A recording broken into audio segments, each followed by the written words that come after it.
All right, here we go. My name's Jeff K, and you're listening to episode 392 of the world-famous West Virginia Surf Report podcast.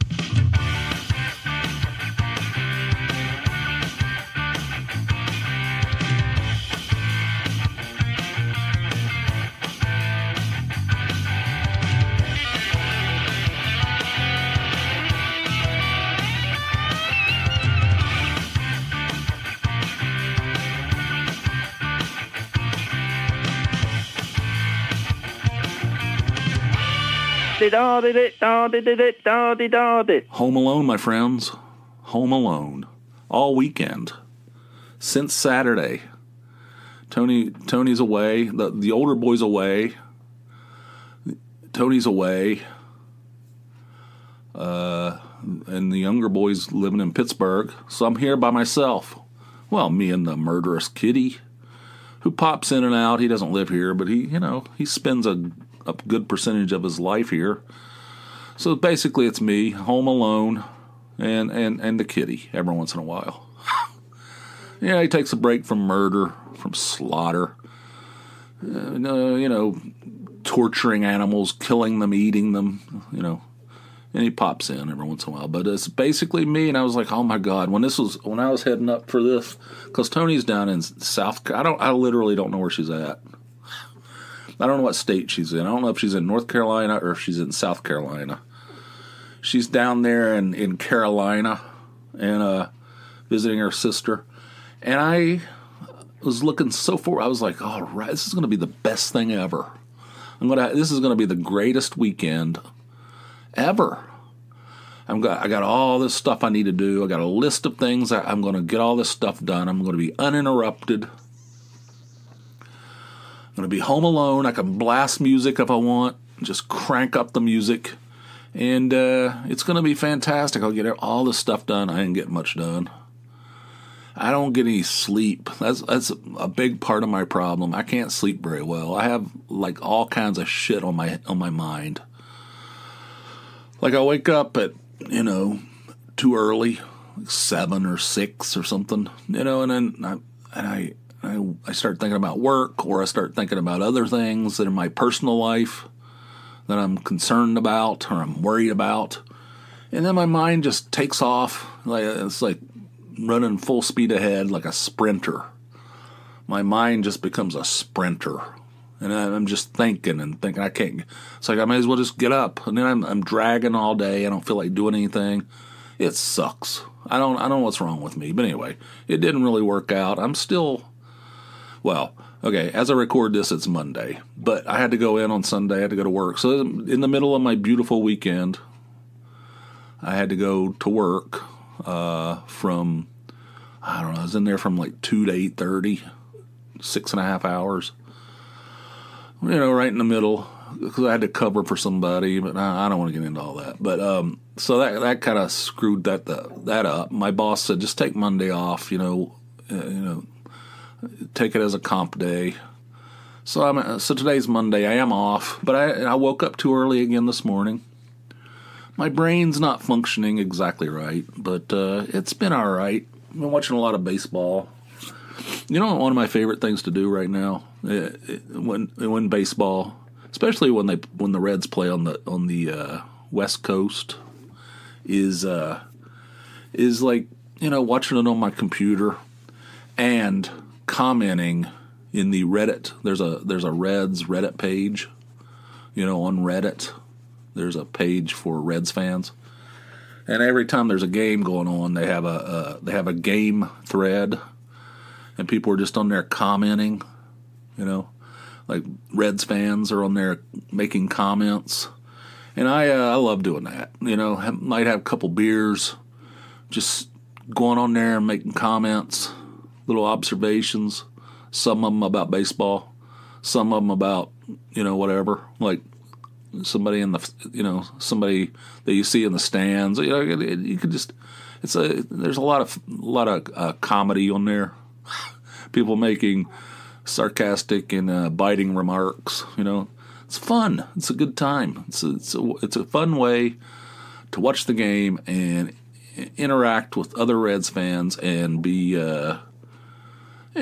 be humorous and fun. It's fun. It's good times. So then I did that the other night.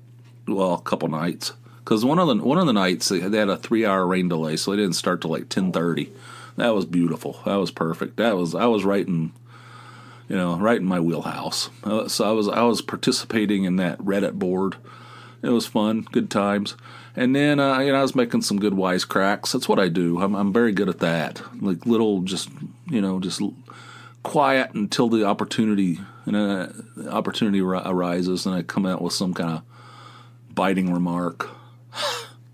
That's perfect. But so then after that, there's this other thing on YouTube where it's after the game's over.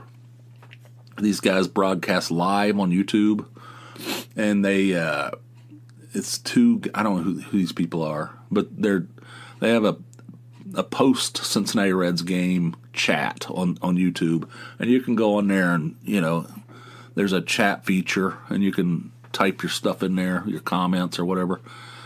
And I posted something. There's this play where one of the Reds players overslid third base. He was stealing third base, attempting to, and he overslid the bag, and he came off the bag like for a millisecond.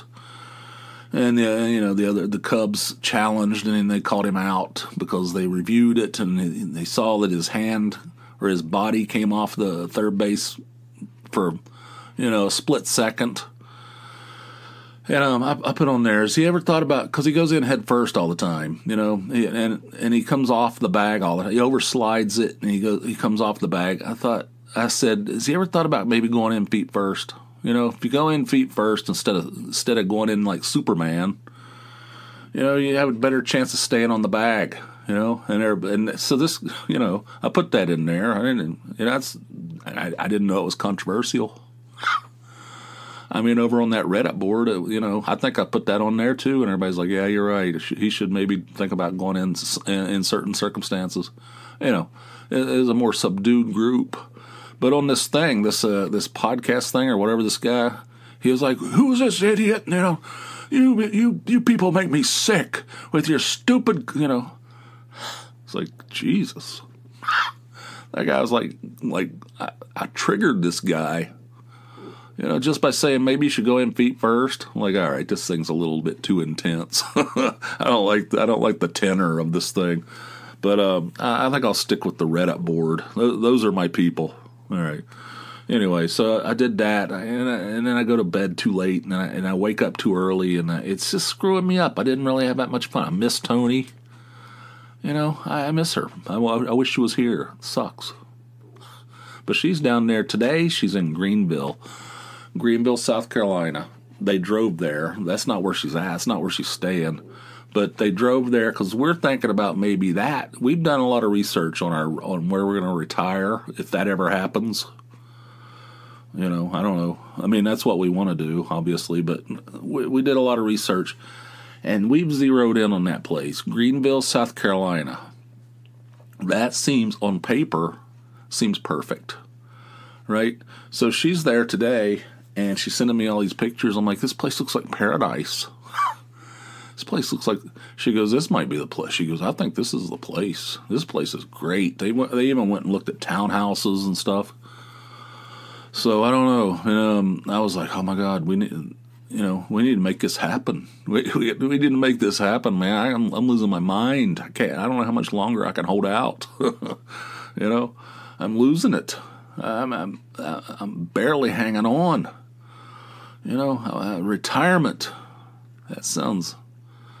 Anyway, so I was like, the important thing is to see what kind of blackout teams Major League Baseball has on MLB TV. So I went and checked it out. What kind of blackouts do they have in Greenville? They only have one. They only have the Braves.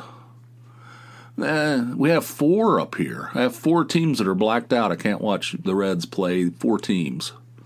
It doesn't matter if it's home or away. If they're playing those 4 teams, I can't watch the games because they're blacked out. Because the teams have exclusive TV rights. Somebody owns exclusive TV rights to these games, and they don't want MLB TV, going up against them, competing, right? And I don't know. So that sucks. There's the Braves. No, I'm sorry. The Yankees, the Mets, the Phillies, and Pirates. Can't watch here. But down there in old Greenville, just the Braves, and I'm sure all the Braves games are on TV anyway, on regular TV. So I could watch. Like as soon as she's like, let's retire to this place. What kind of blackout rules do they have down there? This is where my head's at. It's ridiculous. But anyway, so she's down there and she's sending me pictures, and it's fantastic. And I'm not sleeping. And it sucks. I'm starving right now. You know what I think I'm going to do? I'm going to go over to old Nikki's Fabulous Hoagies. That's what it's called. That's literally its name. Nikki's Fabulous Hoagies. And buy me a cheesesteak after I finish here. I'm going to ingest a large, elongated cheesesteak. That place is kicking. I'm not saying it's as good as something out of Center City, Philly, but it's damn good. I can tell you that much. So I'm going to do that right after we're done here. I'm starving.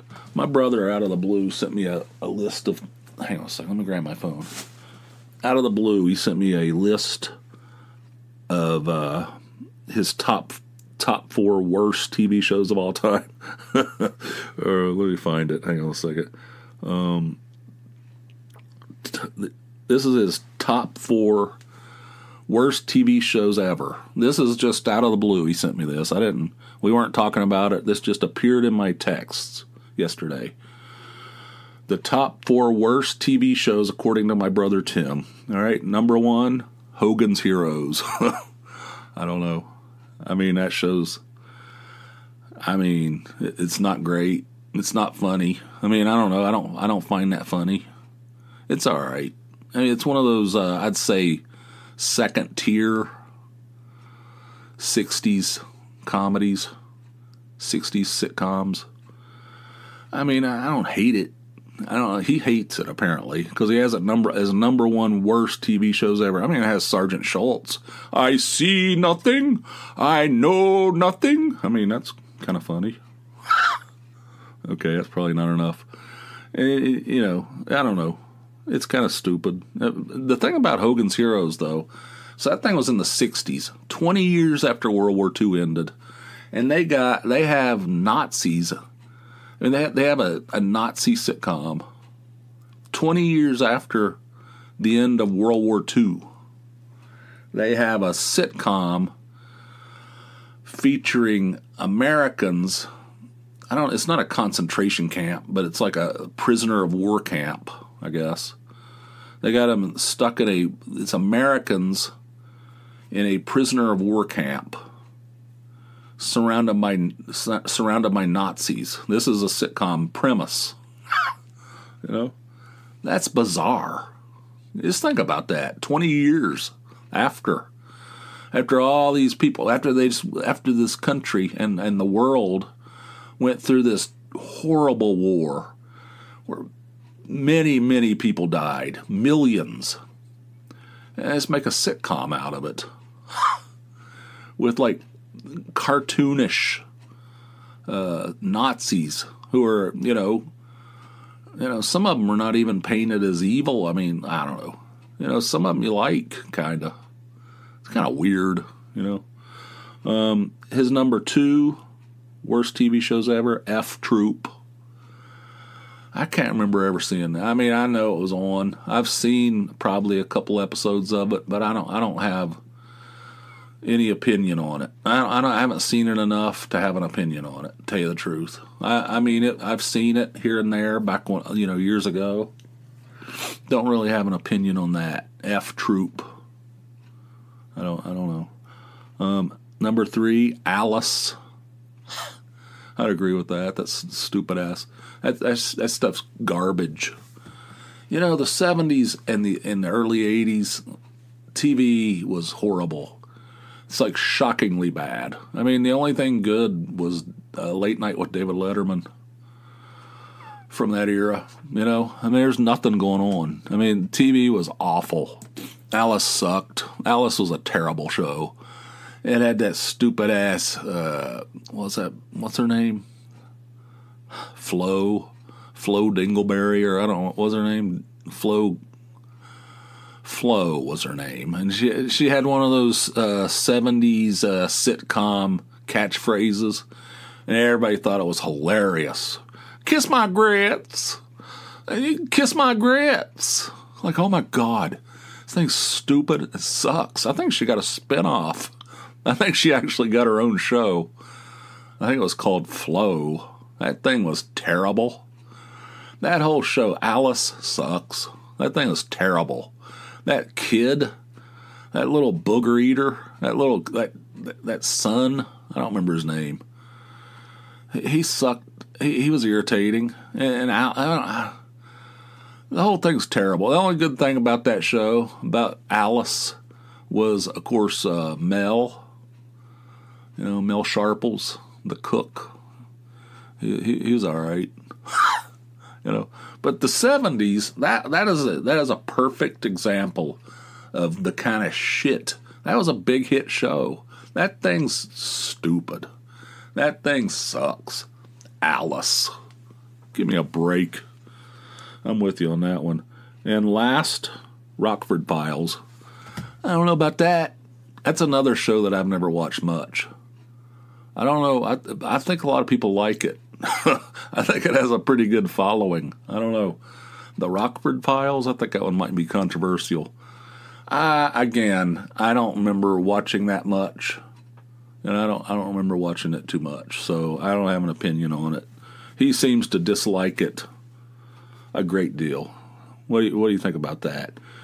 I was thinking about, like, the worst TV shows. I mean, it's all that 70s garbage, all that stupid ass, all those, like, catchphrases like, I am Kid Dynamite, and all that stuff. All that stupid shit like up your nose with a rubber hose and sit on it. I mean, you just say the stupidest shit, sit on it. What does that mean? And the whole country would convulse in laughter. Oh my God. Sit on it. What the hell? What kind of piece of shit's that? One of the worst shows when I was a kid. It was on all the time. And for some reason, I ended up watching it. We had no options. I don't think you guys understand. We had no options. There's like nothing to watch. There was like 4 channels. There was 3 networks. And then there's like, PBS, that kind of shit. And then there'll be like some kind of like, I don't know, even when cable came in, there's like some like super stations that would play reruns all the time. But basically, you had the 3 networks. That's what you had to choose from, right? It was all trash. Just the worst stuff that you could imagine. One of the worst ones, it's not on my brother's list, but I put it on my own list, was Maude. Do you remember this? Do you remember this show, Maude? I think it was one of the many spin-offs of All in the Family. That thing was terrible. I mean, that thing was like not funny at all. And there was this, it's about this, I don't know, it seemed like they were trying to teach you something every week. There's like lessons to be learned. There's a lot of learning involved in this thing. They're trying to shame everybody into, it's like all like heavy-handed women's lib stuff. It features this big, tall, manly woman named Maude. And she just kind of dominated her wimpy little husband. I don't know. And then there's a daughter on there, and she was in and out all the time. Everybody thought she was like some kind of sex symbol because she had gigantic breasts. I don't know. The whole thing sucks. That woman, by the way, I can't remember her name. Doesn't matter. The daughter. When I was out in California, when I used to have access to the Warner Brothers lot, and I'd go over there and have lunch in the commissary. I was over there one time sitting outside eating lunch, and the daughter, what is her name? She's famous. I don't know. I can't think of anything. My brain is completely fried. But she was there. She was standing there talking to somebody. And she was like, I don't know. I think she was like 60 years old. Could be wrong. And she was like massively pregnant. I think she was pregnant with twins, if I remember correctly. And she was like, I don't know, none of my business, but it seemed like she was way too old to be having kids. But it's none of my business. I don't want to pass judgment. And her bra strap was hanging out, and it was the size of a seatbelt, the width of a seatbelt to hold those mammoth things up. Took a lot of support. That's what I remember about her. But anyway, so Maude, that thing was terrible. That thing was preachy, and it was not funny. There's like nothing funny about it. And but I watched it like all the time because I don't know how these things happen. You ever try to watch that? What's that stupid ass show? Welcome Back, Kotter. God, that thing sucks. Like, we watched this. We thought this was good. We actually thought this was good. That's that up your nose with the rubber hose and all that shit. Horseshack and stupid ass, I don't know, Vinnie Barbarino and all those guys. God, that thing sucks. Okay, he also sent worst songs, my brother. Worst songs of all time. Worst songs ever is what he says. Funky Town. I don't know. I don't know what to say about this. Genius of Love. What is that? Tom Tom Club? That's not. I don't agree with that. I mean, I wouldn't put it in my top 10, but it's kind of unusual, kind of fun. Magic Man from Heart. Is that Heart? I don't know. I don't know what to say about those. I'm not sure about that.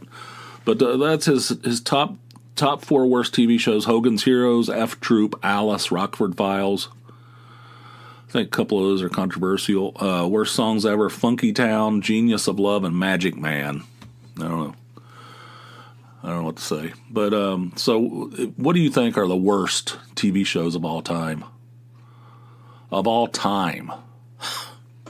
I mean, I don't know.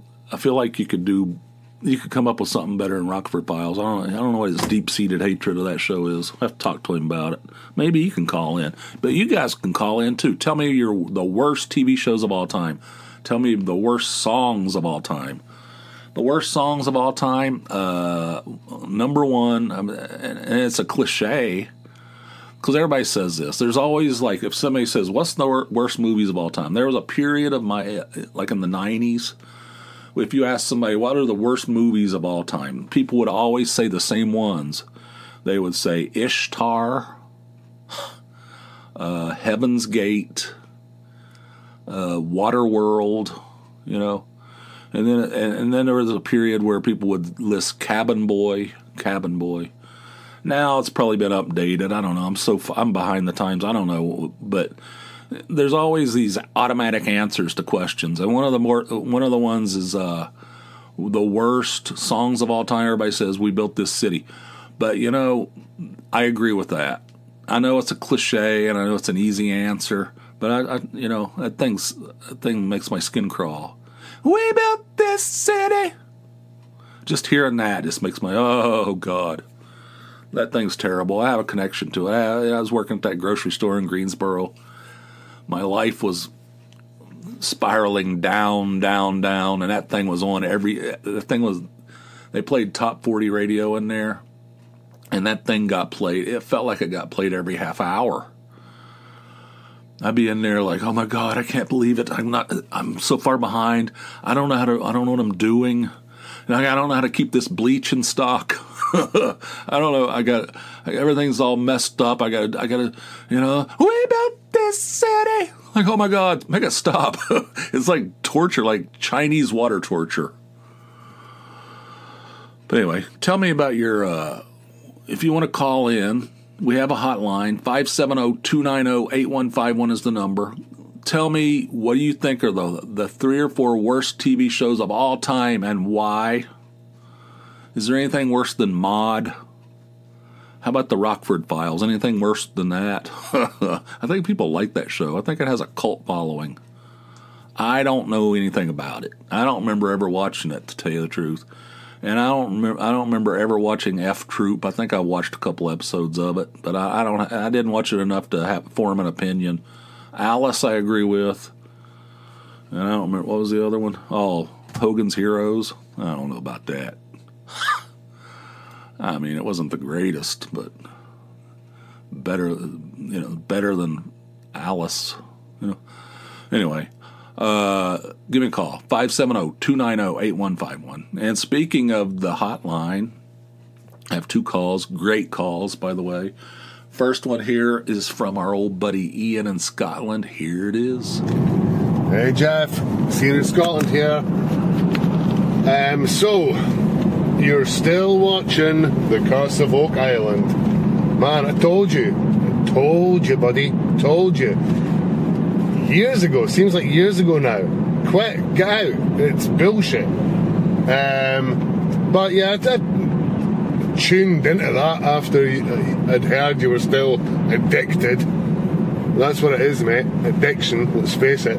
And it's worse. Yeah, you're right, it's worse. Actually worse. Gary Drayton. He's awful.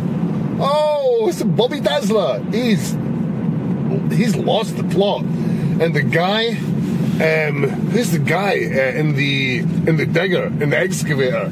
He's fucking huge now. He's massive. He's like 5 stone bigger than the last time I watched it.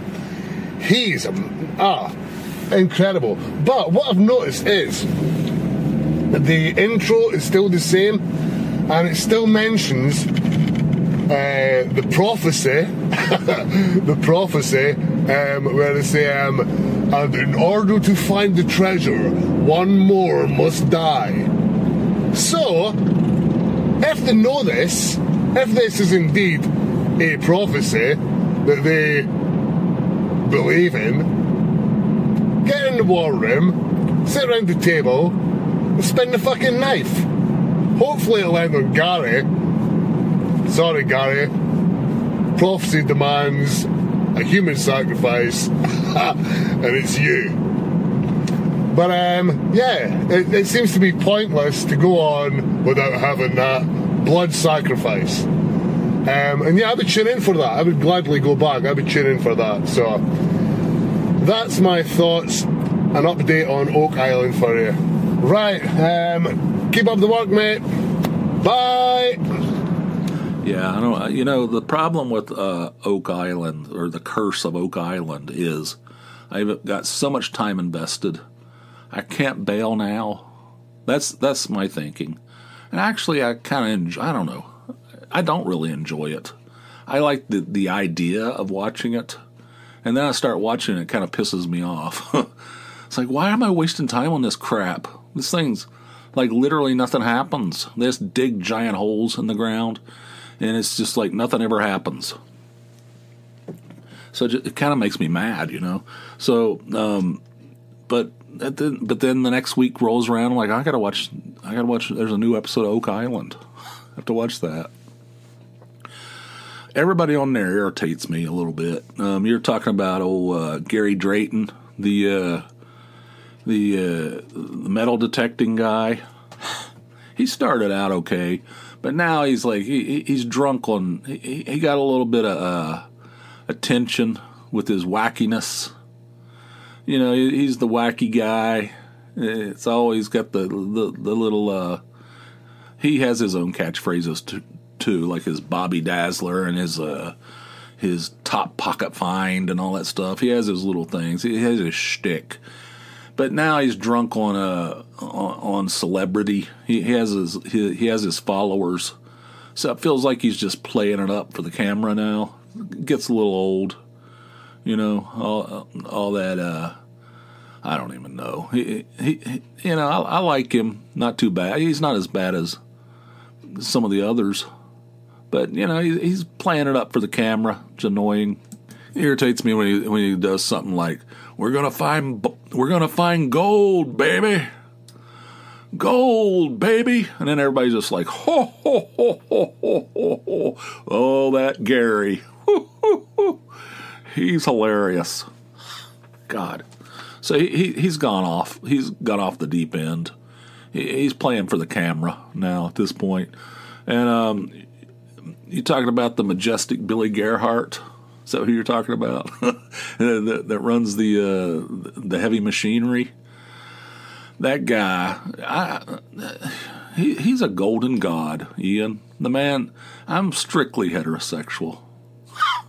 It's been it's been established that I'm strictly heterosexual. But that Billy Gerhardt, he's a good-looking man. I mean, with his, he's got that late period Art Garfunkel hair and his 500-pound physique. I mean, it's just the complete package. Yeah, he's a mess. I think you were getting ready to say that. I could sense that you were getting ready to say he's a mess. I'll say it for you. Yeah, I don't know. He keeps getting bigger and bigger, and I don't feel like he's fully invested in it. He doesn't really contribute much, other than he sits in the war room sometime. They probably had to get him a special chair. I don't know, and they probably had to get one of those chairs that's the size of a love seat, and put him in there, roll up to the table. He doesn't say jack shit in the war room, but he can run that end loader or whatever the hell it is, excavator, like a champion. Billy Gerhardt. Yeah, he's not annoying. I mean, he's an enormous mammal, that's for sure, and he keeps getting bigger season to season, as you mentioned. You know who the one that irritates me the most? Charles Barkhouse. Do you know this guy? I don't know what his role is. He's on there. He talks in an authoritative tone, which irritates me. Like he acts like he's like some kind of expert on something. I think he's talking straight out his ass. And he wears a lot of branding. He has like some kind of like group or something. I don't know. He wears this branding, advertising this shit. And that guy rubs me the wrong way. If we're going to throw somebody down the garden shaft, if we're going to if one more person must die, and they're gonna shove somebody down the garden shaft, I vote for Charles Barkhouse, who's with me. That guy rubs me the wrong way. There's this other kid on there. I don't know who he is. He contributes nothing. He's some young guy. He always goes on these European trips. Well, Barkhouse does too. At least he talks. He's over there in Europe walking around with his branding on. Guy's fat, And he's just talking in this authoritative tone. And there's this kid. I think he's the nephew of the two main guys. I think they just got him there so he can collect a paycheck. I don't know what the hell's going on. He contributes nothing. Never says a word. Sometimes they'll force him to say something, but it's all scripted out. Nothing is off the top of his head. And he bugs me. Everybody on there bugs me. You know the one guy that never bugs me? I mean, Billy doesn't bug me. I mean, sometimes I look at him, I'm like, what the? But he doesn't really bug me. Yeah. He's harmless. But the one guy that doesn't bug me on there is Laird Niven. You familiar with this guy? I think he's the head archaeologist. He's got those ladies, that group of like women. It looks like they're cafeteria workers, like high school cafeteria ladies. They're out there in the middle of the woods digging a hole for months, years. They're out there digging this hole.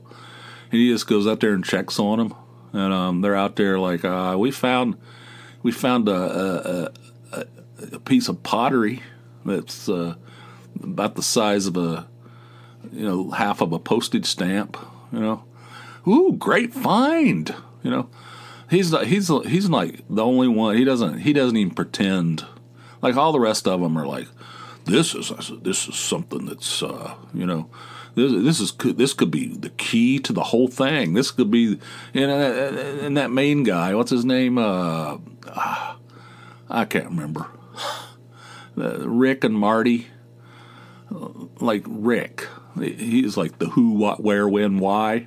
We gotta find that who, what, where, when, why, and that one thing. We gotta find the one thing. Yeah, he's talking the same shit. He has these catchphrases. He has his catchphrases too, just like sit on it. We have to find the one. This might be the one thing. We have to answer the who, what, where, when, and why. Like, God, shut up. God, enough with that shit. They all annoy me, every one of them, except Laird Niven. He's like the only one. He's like, he doesn't, everybody else acts like this could be the key to the whole thing. This could be Templar, the Knights Templar, Templar, or where the hell it is, and he's like, I don't know. Yeah, maybe. I don't know. He has a very casual approach to everything. He'd be like if I was on that show. I'd be like, yeah, I don't know. I guess. That's a stretch, but maybe. He just seems like he's just going through the motions. He's not invested in this thing either, other than he likes the weekly paycheck. I like Laird Niven. He's the only guy. And Billy, the man's a specimen. God, he's a physical specimen. I'm strictly heterosexual, but even I can see it. Thanks for calling, Ian. I appreciate it. This next call is from my old buddy Tim in Dunbar. Known Tim since, I don't know, 5th grade. I think when I moved over from 21st Street to 17th Street, we became friends around that era. He lived in the neighborhood, and we've been friends. We've remained friends forever, And here's his call. Hey, Jeff, it's Tim in Dunbar. A couple episodes ago, you mentioned in passing a vague memory of being able to open high school lockers. Let me fill some gaps in for you on that. You were born with 2 superpowers. 1, the ability to never crap at work, and 2, the ability to open any high school locker. You were like a locker ninja. And you had this jujitsu routine where you would rock the handle with one hand, turn the dial with the other hand, kick it with your right foot, and pop open. So you would pick a random locker and open it. Not to steal anything, just to sow discord and chaos. Because people would come back from lunch and they would think, did I not shut my locker? Or locker partners would be bickering about who forgot to shut the door. So one day, you and I are walking through an empty hall because it's lunchtime and everybody's either in the cafeteria or they're outside. You pick a random locker like you always see and opened it. And on the inside of the door were pictures of naked men, and not like snapshots, but like out of a magazine. And right in the middle was a very large centerfold of some construction worker. It looked like Chuck Norris. And he was wearing a hard hat and a tool belt and nothing else. And let's just say, I don't know how the man kept his balance. This guy was a freak. So, we had the idea, let's leave that locker door open just so the next person walking down the hall will see it. And let's go hide in the library and listen to the reaction. And that first reaction was, blood curdling would not be an accurate description. It was a 15-year-old girl who's never seen anything like that or knew anything like that existed scream. And we laughed and laughed, so we did it the next day, and again, screams of terror, and kept on doing it. And it was weird because the person that you would think the person had the locker would say, somebody's opening my locker, I should take these down, or I should try to catch who's doing it, but this was a free spirit, obviously. They didn't care. And we just kept doing it till we got bored with it. But, yes, you did have the ability to open any locker. Talk to you later. That is hilarious. That is perfect. That is a beautiful rendering of that That's very well executed, Tim. I appreciate that. That is, I totally forgot about that. I mean, I mentioned that I had an ability to open lockers at the high school. I could still do it. I could go in there right now, assuming they have the same lockers. I'm sure they do. It's the middle school now, but it's the same building. I guarantee you they have the same lockers in there from when we were there and from when my parents went there. And I can open those things. I know I have the method. I know how to do it. I have the method down. I barely remembered that. I would not have remembered that circumstance with the nude pictures and the Chuck Norris. He's wearing a hard hat, a tool belt, and nothing else. And he was you don't know how he kept his balance. And he was a freak. Yep. Now that you mention, I remember all of the blood-curdling screams. I love it. I don't know. Who? Just think about that though. Some girl, I assume, puts pictures in her high school locker of nude men. They're big schlongs, just enormous, freakishly large penises in their high school locker. And some asshole by the name of Jeff, goes around swinging the door open, leaving it open for everybody to see day after day, doesn't take it down. Oh, God, that's great. That is fantastic. I'd like to know who belonged to that locker. I have a few people in mind that would probably fit that would fit the bill on that thing. But anyway, that's definitely call of the month, Tim. I appreciate that. That is straight up hilarious. And we're at the end of this thing. Thank you guys for calling in. Thanks, Ian. Thanks, Tim, you guys for calling in. Again, give me a call, 570-290-8151. And if you want 2 of these a week instead of a measly one, you can do that too by heading over to Patreon. That's Patreon, patreon.com/Jeff K. Sign up for a $4 or more monthly donation. And you'll get a bonus episode every week, not every once in a while, because that's for suckers. So do it today, patreon.com/Jeff K. And surfreportpod.com is the web home, the internet home of the podcast. Check that out as well. There's bonus materials there. There's value-added support materials at surfreportpod.com. Check that out. And we're at the end of this thing. Thank you guys for listening. My brain is fried, but I hope there's a few laughs in there. I'm struggling a bit. I need to get better sleep. You go see a psychiatrist. So until next time, which will be over on the Patreon side, hope you guys have yourselves a fine, fine day. I'll see ya. Bye.